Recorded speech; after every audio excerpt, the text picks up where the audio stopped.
Hi guys, how are you all? So guys, this video is on the 5 things that you really should be following at this point of time. Because मैंने जब मैं clear नहीं कर पा रही थी तब मैंने डेफिनेटली ये 5 चीज़ें फॉलो नहीं करी थी, मैंने निग्लेक्ट किया था इन चीज़ों को and that was a very big reason behind my failure and when I could actually clear my 4th attempt तब मैंने इन चीज़ों पे बहुत ज़्यादा ध्यान दिया था. So I request you to listen to the video till the end and make sure that you guys are also not making the same mistake. Okay, so guys, let's start with the first one. हमारा इस moment of time पे focus हमेशा उन subjects या उन topics पे होता है जो हमने अभी तक कवर नहीं किया है या जो हमारा अभी बाकी है. ठीक है, बट कहीं ना कहीं इस वजह से हम जो सब्जेक्ट्स हमारे ऑलरेडी कंप्लीट हो चुके हैं या जो हमारे स्ट्रॉन्ग एरियाज हैं हम उनको निग्लेक्ट कर देते हैं.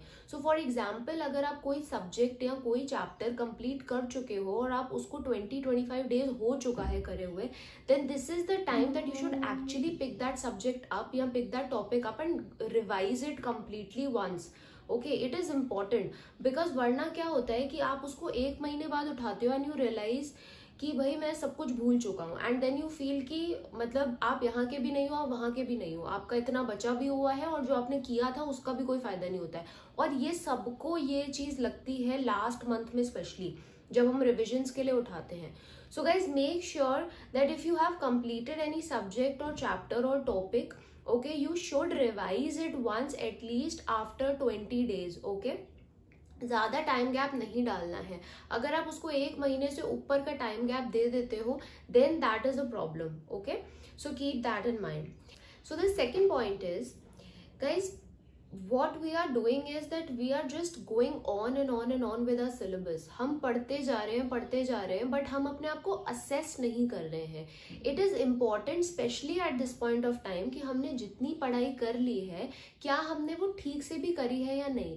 क्या ऐसा तो नहीं है कि कोई चैप्टर हमने अच्छे से नहीं किया है या कोई सब्जेक्ट पे हमने ज़्यादा ध्यान नहीं दिया है या फिर हमारी स्पीड में बहुत ज़्यादा कमी है या फिर हमारी हैंड रिटन प्रैक्टिस ठीक से नहीं हुई है.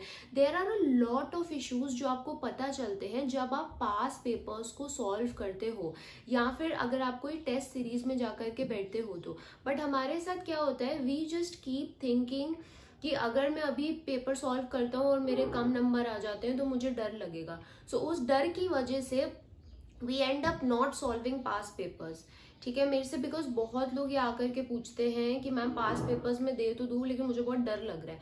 तो यार वो डर अभी निकालना ज़्यादा इंपॉर्टेंट है ना, रादर देन कि आप एग्जाम हॉल में जाकर के वो सेम चीज़ फील करो या आप एग्जाम हॉल में जाकर के ये रियलाइज करो कि यार शिट, मेरी तो स्पीड की बहुत बड़ा इशू है. ठीक है, सो पास पेपर्स जरूर से सॉल्व करिए. आप सब लोग एटलीस्ट 2 पेपर्स पर सब्जेक्ट आपको सॉल्व करने चाहिए. You get to know a lot of things. Presentation में प्रॉब्लम है, हैंड रिटन प्रैक्टिस में प्रॉब्लम है, स्पीड में प्रॉब्लम है, कॉन्सेप्चुअल प्रॉब्लम है, फॉर्मुलेज नहीं याद आ रहे हैं, थ्योरी के पॉइंट्स नहीं याद आ रहे हैं, कोई चैप्टर बिल्कुल ही हमें नहीं याद आ रहा है, कोई टॉपिक में हम बहुत ज्यादा फंस रहे हैं या फिर हम सिर्फ और सिर्फ प्रैक्टिस मैनुअल के क्वेश्चन से फेमिलियर हैं. मतलब बहुत चीजें होती है यार. It is very important to solve past papers specially at this point of time. So guys, do solve past papers. Okay, now coming to the third point. So इस पॉइंट ऑफ टाइम पे हमारे दिमाग में ये बहुत ज़्यादा आने लगता है कि एग्जाम्स पास आ रहे हैं और अगर मैं नहीं क्लियर कर पाया तो क्या होगा, मैं अपने पेरेंट्स को क्या जवाब दूंगा, मैं अपने फ्रेंड्स को कैसे फेस करूंगा, अगर मेरे फ्रेंड का क्लियर हो गया तो क्या होगा, मैं अपने आप को कैसे फेस करूंगा. सो इस टाइम पे ना, स्पेशली इस टाइम पे बहुत इंपॉर्टेंट होता है कि हम रिजल्ट के बारे में बिल्कुल सोचना बंद कर दें. और रिजल्ट के बारे में सोचना बंद करने का मतलब है कि हमारा सारा का सारा ध्यान और फोकस होना चाहिए हमारी प्रेपरेशन पे. हमारी प्रेपरेशन में क्या कमी है, हमारी प्लानिंग में क्या कमी है, हमारे कौन से टॉपिक्स हैं जो वीक हैं, हमारे कौन से सब्जेक्ट्स हैं जो वीक है. मैंने पास पेपर सॉल्व किए और मुझे पता चला कि क्या ऐसे मेरे वीक एरियाज हैं जो मैंने आइडेंटिफाई करे. सो ये बहुत ज़्यादा इंपॉर्टेंट होता है.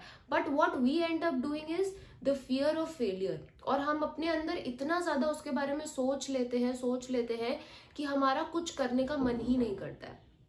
So don't think about the result, just focus on the preparation and the progress and you will get there and you will achieve the success automatically.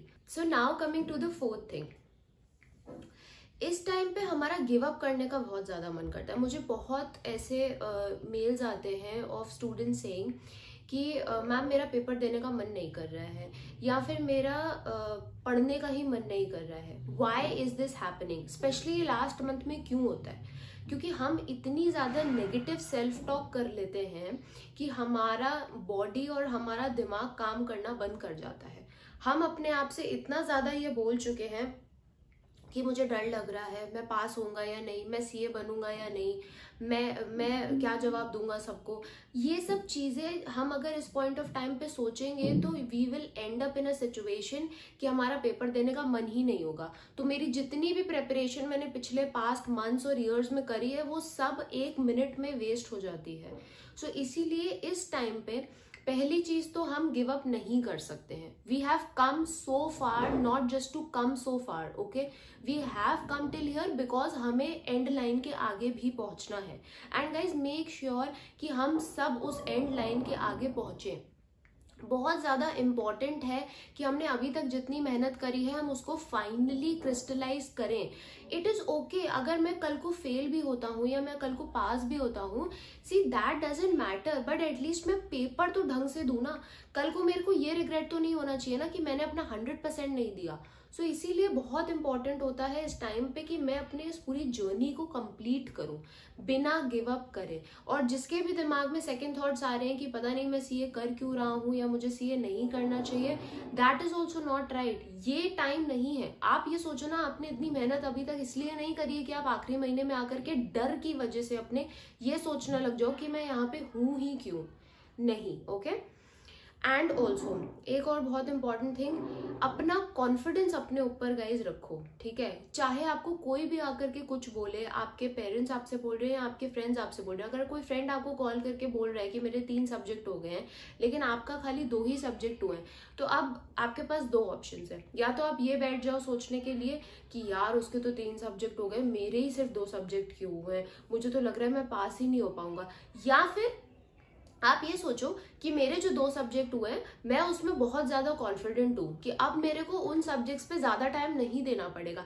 Now I can focus mostly on the other 2 subjects और मैं उसको master कर सकता हूँ। हो सकता है कि उसने जो 3 सब्जेक्ट्स करे उसमें उसके 40 भी ना आ पाए और जो आपने 2 सब्जेक्ट्स करे उसमें आपके एग्जाम्शन आ जाए। सो कोई कंपैरिजन नहीं है। So stop comparing yourself with others, specially last month में। अपने आप को सिर्फ अपने पिछले दिन से या अपने पिछले महीने से कंपेयर किया करो, ठीक है, और किसी से भी नहीं। Now coming to the 5th thing, guys make sure कि हमने जो प्लानिंग करी है वो ठीक है। हम अपने वीक एरियाज को आइडेंटिफाई करके उन पे काम कर रहे हैं, ठीक है। मेक श्योर कि हमने जो अपना प्लान बनाया हुआ है इन टर्म्स ऑफ कि हमें कब रिवाइज करना है, क्या रिवाइज करना है, हमें आईसीआई मटेरियल रेफर करना है, आईसीआई के क्वेश्चन सॉल्व करने हैं या हमें पास पेपर सॉल्व करने हैं। Make sure that you are actually following that plan और वो प्लान आपका ठीक से बना हुआ है। It incorporates all the elements as in it includes your revisions, your past papers, ठीक है। बफर टाइम होना चाहिए, वीक एरियाज आइडेंटिफाई करके उस पर ज्यादा टाइम डिवोट करना चाहिए, ठीक है। स्ट्रॉन्ग एरियाज को भी हमें निग्लेक्ट नहीं करना है। So your planning eight this point of time is very very important कि वो आपकी एकदम परफेक्ट होनी चाहिए, ठीक है। ऐसा नहीं होना चाहिए कि हमने पूरा अपना रेफरेंस बुक से करा हुआ है और अपनी लैंग्वेज में हमने पूरी थ्योरी करी हुई है। इट इज इंपॉर्टेंट कि आप आईसीआई लैंग्वेज और आईसीआई के कीवर्ड्स को यूज करो, ठीक है। प्रैक्टिकल में इट इज इम्पॉर्टेंट कि हमें कॉन्सेप्चुअल क्लैरिटी हो, हमारे फॉर्मूलेज अच्छे होने चाहिए, ठीक है।